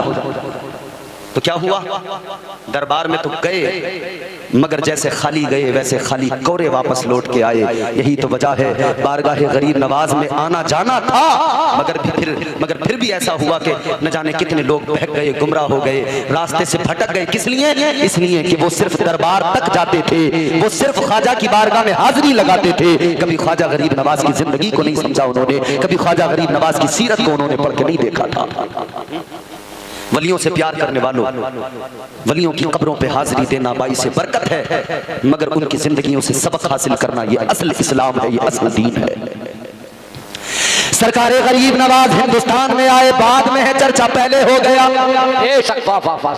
ये बिल्कुल इसी तरह है, क्योंकि नाना की भी शान यही है ना, सरकार तुम्हारे मेरे आका ताजदार मदीना दुनिया में बाद में आए, चर्चा पहले हो गया। आका की शान ये दुनिया में बाद में आए, चर्चा आदम ने भी किया, दुनिया में आका बाद में आए, चर्चा पहले से होने लगा, हजारों साल पहले से, बल्कि उस वक्त से जब दुनिया को वजूद मिला है, जब दुनिया को अल्लाह ने वजूद अता किया है, तब से मुस्तफ़ा का चर्चा हो रहा है। आका दुनिया में बाद में आए, मुस्तफ़ा जाने रहमत नबूवत का सेहरा सर पे बांधकर खातिमुन नबीयीन बनकर सब नबियों के बाद में आए, मगर चर्चा पहले से हो रहा था, तज़किरा पहले से हो रहा था, आका की अजमतों के डंके पहले से बज रहे थे। बिल्कुल इसी तरह जिस शान से नाना दुनिया में आए, उसी शान से नाना का नवासा हिंदुस्तान में आया, सरकारे गरीब नवाज हिंदुस्तान में आए, हिंदुस्तान में बाद में आए, चर्चा पहले से होने लगा, तज़किरा पहले होने लगा, अजमतों का डंका पहले बजने लगा। अल्लाह अकबर, गौर करो, राजा पृथ्वीराज चौहान, इसकी माँ एक ऐसी औरत थी जो इल्म नजूम जानती थी। इसकी माँ ने इसे बताया था, ऐ बेटा सुन ले, एक ऐसा अल्लाह वाला आने वाला है, एक ऐसा दरवेश आने वाला है कि वो आएगा, तेरी सारी हुकूमत खत्म हो जाएगी। जिंदाबाद, बेशक, सुभान अल्लाह, सुभान अल्लाह, बेशक। चर्चा, बात समझ में आ रही है आप? आ रही है तो जोर से बोलो सुभान अल्लाह। हम बरेली वाले हैं, हम वलियों से मोहब्बत ऐसी नहीं करते कि बस भांगड़ा किया और मोहब्बत खत्म। हम वो गड़रिए नहीं जो भांगड़ा करके मोहब्बत खत्म कर। ये सुनो, ये जुमला मेरा जरा सोच समझ के बिल्कुल सुन लो, जहन में डाल लो। मैंने कहा हम वो गडरिए नहीं। आजकल कुछ गडरिए हैं जो अपने आप को आले रसूल बताते हैं। जब शजरे खनाल के देखो तो पता लगता है, हम तो समझते थे आले रसूल है, हम तो समझते थे कोई ये सैयदजादा है, हमें तो पता लगा था खादिम है, सैयदजादा है, हमें तो पता लगा था अजमेर का खादिम है, ख्वाजा गरीब नवाज के आस्थाने पे रहता है, हमें पता लगा था आले रसूल है। लेकिन जब शजरे खनाले गए तो पता लगा सैयद एक भी नहीं है, सबके सब फर्जी गडरिए नजर आए। बिल्कुल सच बात कही हजरत, बहुत खूब, जिंदाबाद, जिंदाबाद। अब बैठे हैं अजमेर में, खादिमों का टाइटल मिल गया, खादिम है, तो क्या किया इन जालिमों ने, जाहिलों ने? वो जाहिल तो अपनी जिहालत का मुजाहिरा करेगा। इसीलिए मैंने कहा बारगाहों में अल्लाह वालों की रहना अलग है और उनकी जिंदगियां देखना, उनकी जिंदगियों से सबक हासिल करना अलग चीज है। अल्लाह वालों की कब्रों पर जाकर भांगड़ा करना, नाचना अलग चीज है और उनके मिशन को आगे बढ़ाना अलग चीज है। ये नाचने वाले क्या समझेंगे कि आला हजरत ने क्या किया, इमाम अहले सुन्नत ने क्या किया? अरे सुन लो गदरियो, अगर आज तुम्हारे घर के अंदर तुम्हें खाने को अच्छी अच्छी ग़िज़ाएं मिलती है, तुम्हारा चूल्हा जलता है, अगर तुम्हें दरबारे गरीब नवाज का सदका मिलता है तो इसलिए मिलता है चादर गरीब नवाज की थी, चादर को बचाने वाला अहमद रजा खान था।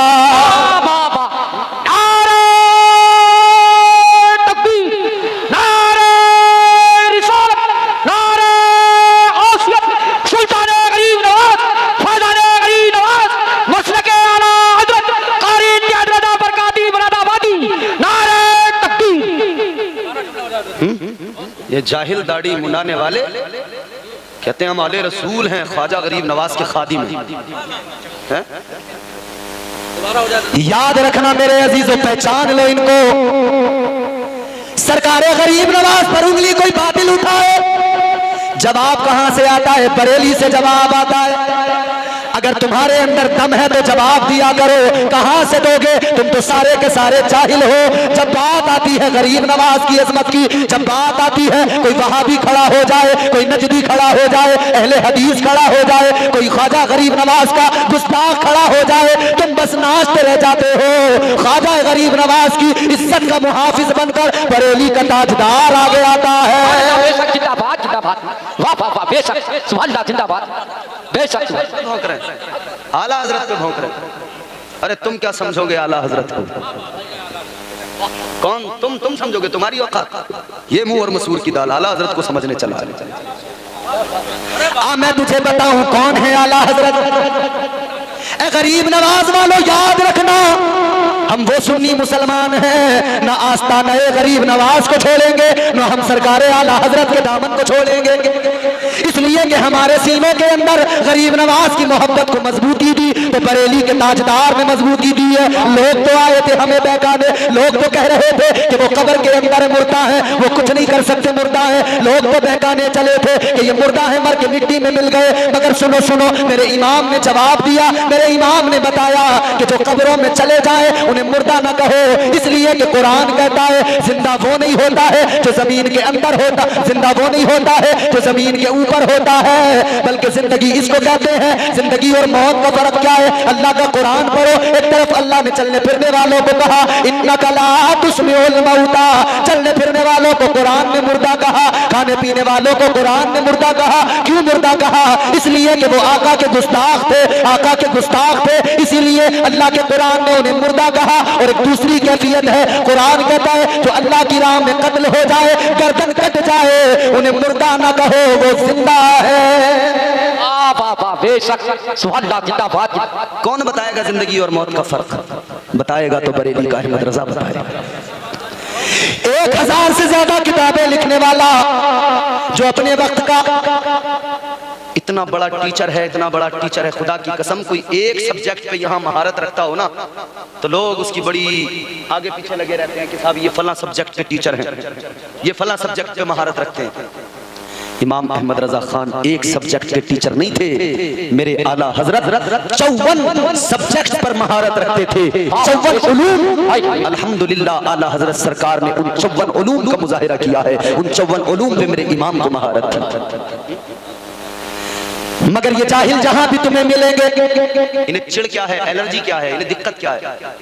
क्योंकि इस्लाम में पाखंड की कोई गुंजाइश नहीं है और ये पाखंड की दुकानें चला रहे हैं। दरगाह का एक वीडियो बनाया, उस वीडियो को सोशल मीडिया पे डाला, अपना नंबर लिख दिया दुआ करवाना हो तो कांटेक्ट कर लीजिए, हमारे अकाउंट में पैसे डाल दीजिए। अरे वाह, बड़ा अजीब मामला है। कांटेक्ट नंबर देकर दुआओं के नाम पर पैसा लेने वाले आला हजरत पे भौंक रहे हैं। जो हर बात पे पैसा लेते हो, लोगों की जेबें काटते हो, वो आला हजरत पे भौंकने निकले। आओ सुन्नियों, मैं बताता हूँ, पाखंड की इस्लाम में इजाजत नहीं, पाखंड की इस्लाम में गुंजाइश नहीं। और पाखंड को मेरे रजा ने गवारा नहीं किया, बरेली के ताजदार ने गवारा नहीं किया। यही बरेली है, इसी बरेली का महल्ला सौदा गिरान है। इसी महल्ला सौदा गिरान में एक कोई जादूगर आया है, एक कोई पाखंडी आया है, वो एक धागे से 5 किलो पानी उठा रहा है, एक धागे से उठा रहा है। वहां पर लोगों की भीड़ लग गई, मजमा लग गया देखने वालों का। देखने वाले ताज्जुब कर रहे हैं, वाकई बड़ी अजीब बात है, एक धागे से 5 किलो पानी उठा लिया है। लेकिन उसी जगह से जब मेरे आला हजरत का गुजर हुआ,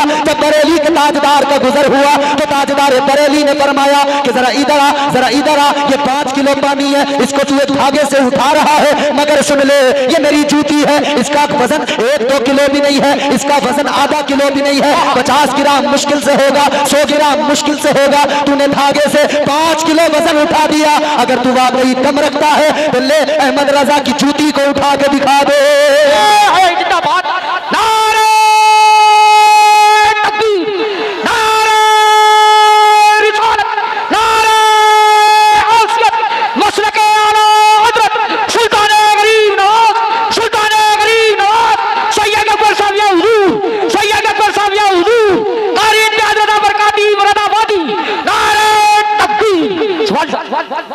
मेरे इमाम ने फरमाया कि जूती है, 50 ग्राम इसका वजन होगा, उठा के दिखा।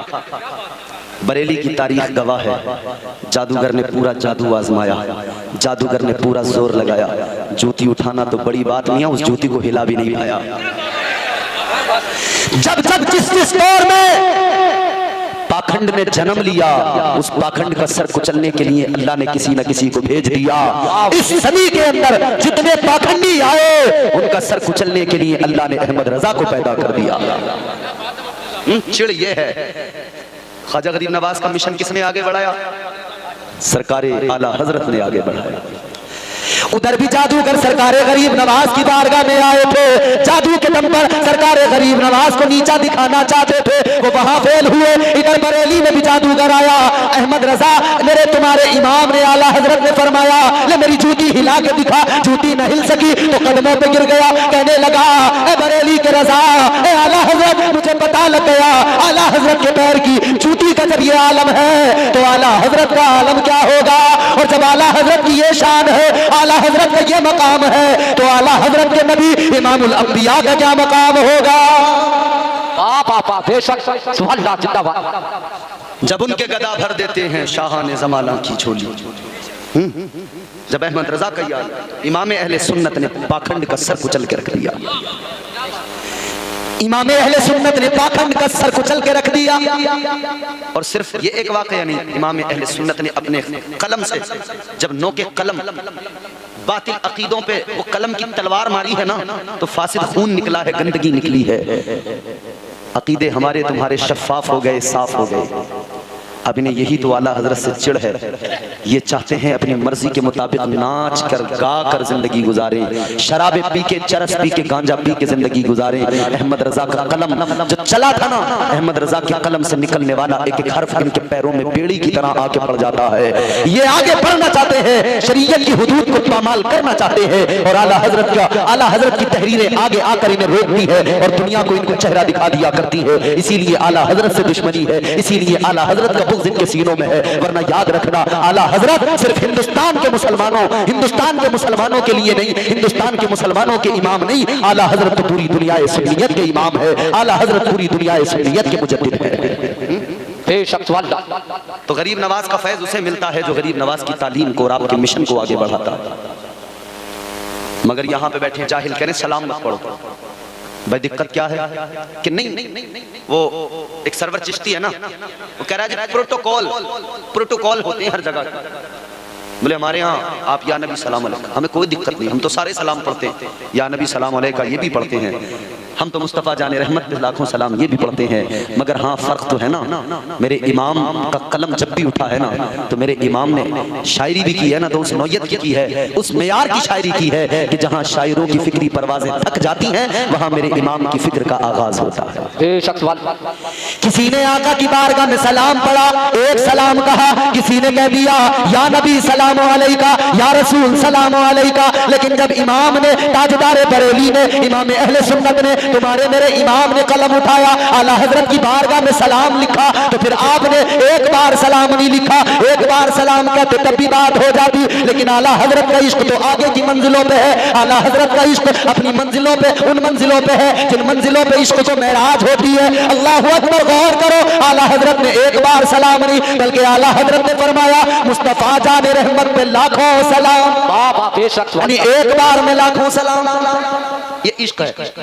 एक बार में लाखों सलाम, मुस्तफा जाने रहमत पे लाखों सलाम, शमे बज़ में हिदायत पे लाखों सलाम। आका की अदाओं पे नजर डालते गए, आका के वजूद पे नजर डालते गए और आला हज़रत सलाम लिखते चले गए। देखो कितना प्यारा सलाम है। जिस घड़ी मुस्तफा दुनिया में आए, जिस वक्त मेरे आका की विलादत हुई, उस सुहाने मंजर को देखा, उस सुहाने वक्त को देखा, तो मेरे इमाम ने कहा जिस सुहानी घड़ी चमका तैबा का चांद, उस दिल अफरोज साथ पे लाखों सलाम। आका की पूरी जिंदगी को देखा है, आका के वजूद में नजर डाली है, आका के हुस्न को देखा है, जब आका की पेशानी को देखा तो फिर यूं कहा जिसके माथे शफाअत का सेहरा रहा, उस जबीने सादत पे लाखों सलाम। आका की नजरों को देखा, निगाहे नबूवत को देखा, तो मेरे इमाम ने कहा जिस तरफ उठ गई दम में दम आ गया, उस निगाहे इनायत पे लाखों सलाम। आका के दस्ते शफ़क़त को देखा, दस्ते सखावत को देखा, तो मेरे इमाम ने कहा हाथ जिस्म से उठा गनी कर दिया, मुझे नहरे सखावत पे लाखों सलाम। मेरे आला हजरत आका की अदाओं को देखते गए और सलाम कहते चले गए, और आखिर में कहा मुझसे खिदमत के तुदसी कहे हाँ रजा,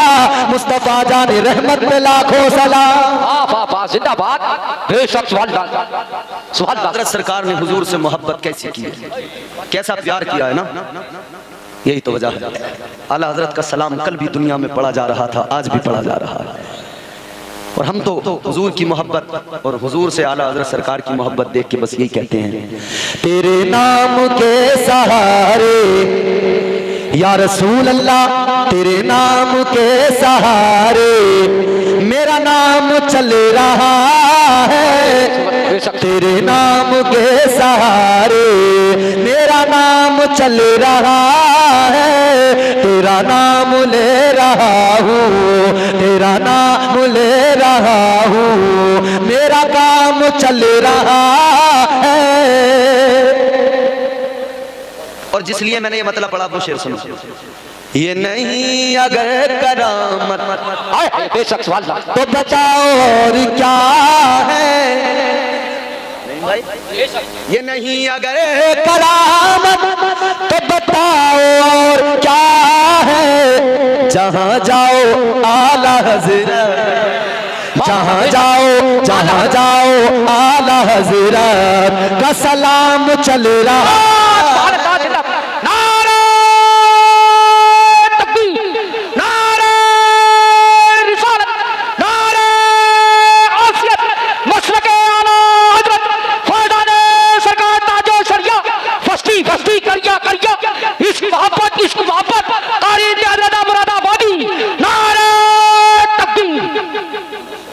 बड़ी मेहनत कर रहे हैं, तुम भी इनके साथ थोड़ी सी मेहनत किया करो। अल्लाह ताला आपको सलामत रखे। बात समझ में आ रही है आपको? तो मैं कह रहा हूं कि आला हजरत सरकार ने सरकार गरीब नवाज से मोहब्बत भी की और उनके मिशन को जिंदा रखा, आगे बढ़ाया। क्या मिशन था मेरे गरीब नवाज का, क्या मिशन था सरकार अजमेर का? जरा सी दिल से थोड़ी बातें दो तीन मैं आपके सामने सुना रहा हूँ, आप सुन लीजिए, उसके बाद में गुफ्तगू तमाम होगी। गुफ्तगू मेरी बस ज्यादा लंबी चौड़ी नहीं होगी, जरा मोहब्बत से बोले सुभान अल्लाह। पृथ्वीराज चौहान की माँ ने पहले बता दिया था कि आएगा एक दरवेश, और जब वो आएगा ना तो तेरी हुकूमत नहीं बचेगी, तेरा तख्त नहीं बचेगा, तेरी बादशाहत नहीं बचेगी। 52 राजा थे, 52 आसपास में इर्द गिर्द में 52 राजा। इसने सबको जमा किया, मुत्तहिद किया पृथ्वीराज चौहान ने। इसने कहा सुनो, एक दरवेश आने वाला है, अगर वो आ गया तो सल्तनतें नहीं बचेंगी, हुकूमतें नहीं बचेंगी, ये कुछ नहीं रहेगा, तख्त ताज नहीं बचेगा। कहा एक काम करो, नाकाबंदी कर दो, वो दरवेश हिंदुस्तान में ना आने पाए, हिंदुस्तान में ना आने पाए। का पहचान कैसे होगी? इसने इसकी माँ से कहा पृथ्वीराज चौहान ने कि तुम नजूमी है, इल्म नजूम जानती है, कुछ बताओ। उसने कहा फला जगह पे एक जादूगर है, उसे बुला ले। एक जादूगर को बुलाया गया, उस जादूगर ने अपने जादू के जोर पे हुलिया बताया, सरकार अजमेर का हुलिया बताया। उस हुलिये के हिसाब से एक स्केच तैयार हुआ, स्केच तैयार हुआ। उसके बाद में वो स्केच सबको दिखा दिया गया, देखो ये है, ये फकीर, ये दरवेश अगर कहीं से भी किसी भी सरहद से अंदर दाखिल हो, इसे फौरन गिरफ्तार कर लिया जाए, आने न दिया जाए। अब जरा देखो गरीब नवाज की शान, जरा झूम के बोलो, क्योंकि हम सरकार गरीब नवाज से मोहब्बत करते हैं ना। हम क्या कहते हैं? हम पे आते हैं वजीरों में गिने जाते हैं, ये बात सच्ची हो तो बोलना। हम पे आते हैं वजीरों में गिने जाते हैं, चिश्तिया दर के फकीरों में गिने जाते हैं। हम पे आते हैं वजीरों में गिने जाते हैं, चिश्तिया दर के फकीरों में गिने जाते हैं। जब से ख्वाजा ने इनायत की नजर डाली है, कांच के टुकड़े पे हीरों में गिने जाते हैं। ताजदार अजमेर आका का फरमान लेके चले, आका के हुक्म से चले। अभी मुल्तान पहुंचे हैं, यहाँ सारे राजाओं ने अपनी अपनी फौजें लगा दी सरहदों पर, ये बाबा अंदर ना आने पाए। चौकियों पे पहरा लगा दिया गया, नाकाबंदी कर दी गई। आज भी ऐसा होता है, नाकाबंदी की जाती है, चौकियों पे पहरा बढ़ाया जाता है, किस लिए कि मुजरिम कोई आ रहा हो तो वो निकल के न जाने पाए। लेकिन यहाँ पर कोई मुजरिम नहीं आ रहा था, यहाँ पर तो मुस्तफा का नवासा आ रहा था। ताजदार मदीना ने जिसे चुन के भेजा वो गरीब नवाज आ रहा था। अल्लाह अकबर, यहाँ पे नाकाबंदी हो गई, यहाँ पे पहरा लगा दिया गया कि अंदर ना आने पाए। जहाँ मिल जाए पकड़ लो, जहाँ मिल जाए गिरफ्तार कर लो, जैसे भी मिल जाए या तो मार दो या गिरफ्तार कर लो। अल्लाह अकबर, गौर करो, मुल्तान के अंदर है सरकार गरीब नवाज। मुल्तान जो आज पाकिस्तान में है, कल वो हिंदुस्तान में था। अल्लाह अकबर, इधर यहाँ से एक राम प्रकाश नाम का राजा पृथ्वीराज चौहान ने एक अपना जासूस भेजा। वो जासूस राम प्रकाश कहने लगा, ए राजा फिक्र न कर, मुझे पता लग गया है कि वो आने वाला दरवेश मुल्तान में है, मैं जा रहा हूँ, मैं उसे पकड़ के लेके आऊंगा या फिर कत्ल कर दूंगा। अल्लाह अकबर, ये आ गया राम प्रकाश, जासूस आ गया। कहाँ? मुल्तान पहुंच गया। मुल्तान में पहुंचने के बाद में अब इसने देखा तो इसने हुलिया तब्दील किया, दाढ़ी भी इसने सामने से लगाई, दाढ़ी इसकी जो मौजूद थी वो अब इसने इस्लामी हुलिया लिबास, इस्लामी हुलिया इख्तियार किया, इस्लामी लिबास पहना, कुर्ता पजामा टोपी वगैरह, ये सारा हुलिया इसने इख्तियार किया। और फिर गरीब नवाज सरकार की बारगाह में गया, मुरीद बन के गया, खादिम बन के गया। इससे ये भी पता लगता है कि जो खादिम बन के सामने आता है जरूरी नहीं वो खादिम हो, ये भी हो सकता है वो कोई राम प्रकाश जासूस हो। मगर ये वाले जो है ना, इनमें और उनमें फर्क था। वो ख्वाजा की बारगाह में गया था, खाली गया था, मगर खाली लौटा नहीं था। ये कल भी खाली थे, आज भी खाली। इनकी किस्मत में यही है।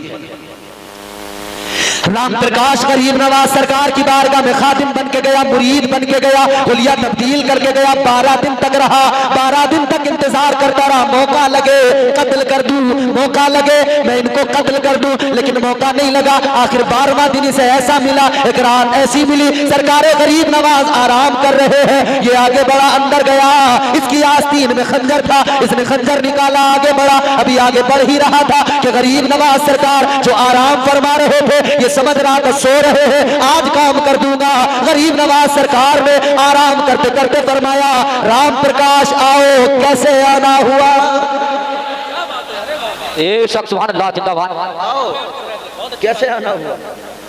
इसने देखा तो चौंक गया, एकदम धड़कनें तेज हो गई, झटका लगा। भाई है ये तो सो रहे थे आराम कर। ये नहीं जानता था कि अल्लाह वालों की आंखें बंद हों ये अलग बात है, लेकिन दिल तो उनका जागता रहता है। पहला झटका तो ये लगा कि मेरे सरकार गरीब नवाज ने फरमाया राम प्रकाश आओ, कैसे आना हुआ। और दूसरा झटका जब लगा जब मेरे सरकार गरीब नवाज ने फरमाया 12 दिन से इस तरह से नहीं मिले, कहां थे? बेशक सुभान अल्लाह। ये 12 दिन से ऐसा मौका तलाश कर रहा था। सरकार गरीब नवाज ने फरमाया 12 दिन हो गए तुम्हें ये मौका नहीं मिला था, आज मिल गया। तो फिर अब ये और ज्यादा झटके पे झटका, और झटके पे झटका तो ठीक था, फिर जोर का झटका, फिर तीसरा जो झटका लगा वो सुनो। सरकार गरीब नवाज ने फरमाया ऐ राम प्रकाश सुनो सुनो, अब आ गए हो तो जो करने आए हो वो काम अपना कर लो। इतना सुना तो जोर का झटका लगा, अपना खंजर फेंक दिया, कदमों पे सर डाल के बोला मैंने बड़े बड़े जादूगर देखे, मैंने बड़े बड़े शौफतेबाज देखे, मगर मैंने आज तक ऐसा कोई नहीं देखा। जादूगरों के जादू होते हैं, मगर तुम्हारे एक एक लफ्ज में सदाकत है, सच्चाई है। कदमों पे सर रख के बोला ऐ गरीब नवाज, जब तुम्हारी ये शान है तो तुम्हारे नबी आखिरी पैगंबर अल्लाह के महबूब की शान क्या होगी? जिंदाबाद। बेशक सुभान अल्लाह। कदमों में सर रख दिया, कहने लगा मुझे कलमा पढ़ा दो, मुसलमान कर दो। कलमा पढ़ लिया, मुसलमान हो गया। अब नाम मेरे गरीब नवाज ने क्या रखा? नाम रखा जियाउद्दीन। जियाउद्दीन नाम रखा। ये वही जियाउद्दीन है जो कल का राम प्रकाश था, आज का जियाउद्दीन। सरकार गरीब नवाज का ऐसा खादिम बना, ऐसा खादिम बना, ऐसा खादिम बना कि मुल्तान से लेकर अजमेर तक सरकार गरीब नवाज के साथ साथ अजमेर पहुंचाए, दिल्ली होते हुए अजमेर। ये जियाउद्दीन ऐसा खादिम बना। मैं तो हैरान हूँ, वो राम प्रकाश था जो सच्चा खादिम बन गया। ये कैसे हैं जो खादिम हैं मगर इन्हें देखो तो राम प्रकाश के राम प्रकाश ही नजर आते हैं। ख्वाजा गरीब नवाज से मोहब्बत का दावा है, मगर इनके कोई भी कारनामे ऐसे नहीं। दरगाह में झगड़ा फसाद, लड़ाई मारपीट, ये गुंडागर्दी, जिहालत, अल्लाह रहम फरमाए। मगर सुने, सरकार गरीब नवाज मुल्तान से चले, साथ में जियाउद्दीन आपके खादिम जो कल तक राम प्रकाश थे, आज गरीब नवाज के कदमों की बरकत से मुसलमान हुए। अब देखो तुम्हारे मेरे गरीब नवाज सरकार अजमेर मोइनुल हिंद, मोइनुल औलिया, हिंदल वली। अच्छा, हिंदल वली लफ्ज आपने बड़ा सुना होगा, हुजूर गरीब नवाज का एक लक़ब है, सब बोलते हैं हिंदल वली। हिंदल वली का मतलब क्या? हम और आप क्या समझते हैं? हिंदल वली हिंद के वली, हिंदुस्तान के वली नहीं। अरबी की तरकीब उल्टी होती है। मुजाफ मुजाफ इलैहि की जब तरकीब होती है तो अरबी की क्या होती है? उल्टी। ये जो सिफत मौसूफ वाला मामला है ना तरकीब का, तो इसका माना ये नहीं बनेगा कि हिंद के वली, इसका माना बनेगा वली का हिंदुस्तान। मोइनुल हिंदल वली का जो माना है ना वो ये नहीं कि हिंदुस्तान के वली, इसका माना है वली का हिंदुस्तान। यकीनन ये हिंदुस्तान कल भी गरीब नवाज का था, आज भी गरीब नवाज का है। बेशक सुभान अल्लाह। अभी इसीलिए तो हम लोग कहते हैं ना, कुर्सी पे कोई भी बैठे राजा तो मेरा। ये आपको हमारे नईम अख्तर साहब बेहतर सुनाएंगे, कभी कोई मौका आएगा तो। कुर्सी पे कोई भी बैठे राजा तो मेरा ख्वाजा। अब सरकार गरीब नवाज चले, मुल्तान से चले कहां? दिल्ली की तरफ चले, पंजाब होते हुए। तो जियाउद्दीन ने कहा था, सरकार गरीब नवाज के खादिम ने कहा था ऐ सरकार गरीब नवाज, पहरा लगा हुआ है, सिपाही खड़े हुए हैं, क्या होगा? आपने फरमाया मेरे साथ चलते रहो, वही होगा जो मंजूर खुदा होगा। फानूस बन के जिसकी हिफाजत हवा करे, वो शम्मा क्या बुझे जिसे। अरे जोर से बोलो। हाँ, असली क्रीम तो ये है ना मेरे सामने, वो तो फटा हुआ दूध था जो सब बह गया इधर। दूध जब फट जाता है तो फिर कैसे बहता है इधर उधर को, मगर जो उससे क्रीम निकलती है ना, वो क्रीम काम की होती है। ये क्रीम है बिल्कुल असली वाली, कलंदर संगमरमर के मकानों में नहीं मिलता। ये असली घी है, बनिए की दुकानों में नहीं मिलता। हमें शेरो सुखन अहमद रजा के दर से मिलता है। ये अच्छा, ये अच्छा शेर है जो कारखानों में नहीं मिलता। माशाअल्लाह। आपने फरमाया वही होगा जो मंजूर खुदा होगा। चलो मंजिल की तरफ बढ़ना हमारा काम और मंजिल पे पहुंचाना अल्लाह का काम। मंजिल पे पहुंचाना अल्लाह का काम है। कल गरीब नवाज ने यही दर्श दिया था, मंजिल की तरफ बढ़ो, मंजिल पे पहुंचाना अल्लाह का काम है। और जब हम अपनी मंजिल की तरफ चलते हैं तो फिर अल्लाह का काम मंजिल पे पहुंचाना, मगर बीच में कुछ मुल्ला मिल जाते हैं, वो रोकते हैं रास्ता। सामान लेकर स्टेशन पे पहुंचोगे, कोई पूछेगा कहां जा रहे हो, हमने कहा अजमेर, कहने लगा बरेलवी है, कहने लगा भैया बरेलवी से रोको जल्दी। मुल्ला फौरन बेचैन हो गया, कहने लगा क्या करोगे जाके, कुछ भी तो नहीं है, एक कब्र है।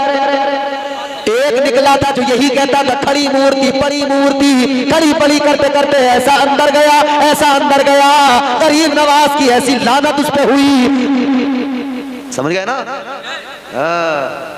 खड़ी पड़ी करता रहा इधर, मगर अब ऐसा अंदर गया, अब वही हिसाब लगाता होगा मैं खड़ा हूं या पड़ा हूं। याद रखना, जिसने भी वलियों के सामने आकर उनका मुकाबला किया, अल्लाह ने उसे जलील कर दिया। जिन्होंने भी गुस्ताखियां की, अल्लाह ने उन्हें ऐसा जलील किया। आज भी देखो, गुस्ताख जो भी गरीब नवाज का मिलेगा, उसके चेहरे पे नहूसत अलग नजर आएगी, उसका चेहरा अलग ही नजर आएगा, दूर से पता लगेगा सड़ा हुआ है।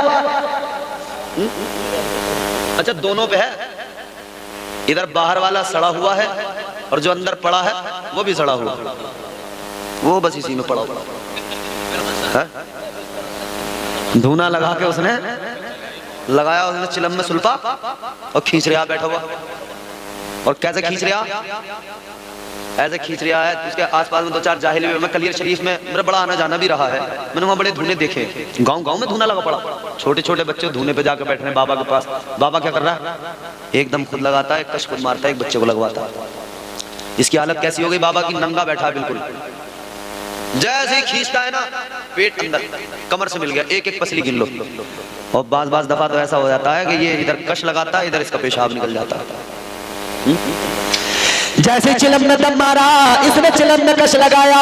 जाहिल जो आसपास बैठे थे, इसके मुरीद चले चपाटे, सारे के सारे चिलम पीने वाले, चिलमबाज नसेड़ी, सारे के सारे सुल्फेबाज गजेड़ी, कहने लगे बाबा ने चिलम पी ली, अब करामत दिखाएंगे। मैंने कहा करामत की बात न कर, करामत क्या दिखाएगा, पहले जाके इसका देख ले, पजामा पीला मिलेगा। पहले इसे हजामत को तो देख इसकी, जो गैबी तौर पे हो रही है। करामत की बात करने वाले, तूने करामत को समझा क्या है भाई? करामत को तुमने समझा क्या है? चिलम पी के करामत होगी, सुल्फा पी के करामत होगी। अच्छा, कहीं कुरान ने कहा कि सुल्फा पी के करामत होती है, तो ये वली हैं जो सुल्फा पी के करामत करते हैं। कुरान ने वलियों का तारुफ किया तो कुरान ने वलियों की सिफात बयान की, वलियों की पहचान कराई। अल्लाह के कुरान ने ये जाहिल जितने गजेड़ी बैठे हैं, किसी का जिक्र नहीं किया। अल्लाह ने जिक्र किसका किया? वलियों का जिक्र किस अंदाज से किया? अल्लाह ने फरमाया वो वली होते हैं जो रातों को जाग कर अल्लाह की इबादत करते हैं। क्या फरमाया अल्लाह ने कुरान में? वल्लज़ीना यबीतूना लिरब्बिहिम सुज्जदन